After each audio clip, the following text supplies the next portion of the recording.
मामाले पासक मलाई पनि ल्याइदेऊ है पासक अब मैले ड्राइभर अङ्कललाई बोलाएर दिनु घर जाँलाई मामा आइदिनु आयो हाई भन अब मामासँग जाऊ आदेश गल ड्राइभर अङ्कलसँग जाने हाई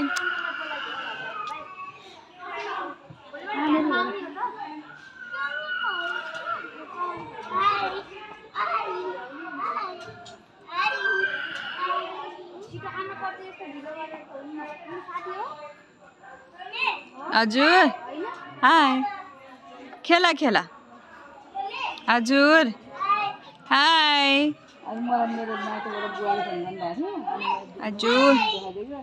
बुवाले मात्रै गरेँ अनि बुवाले कति माया गर्नु है नगइकन पढाइ सानो भन्नु है सानो भन्नु है सबैले माया गर्ने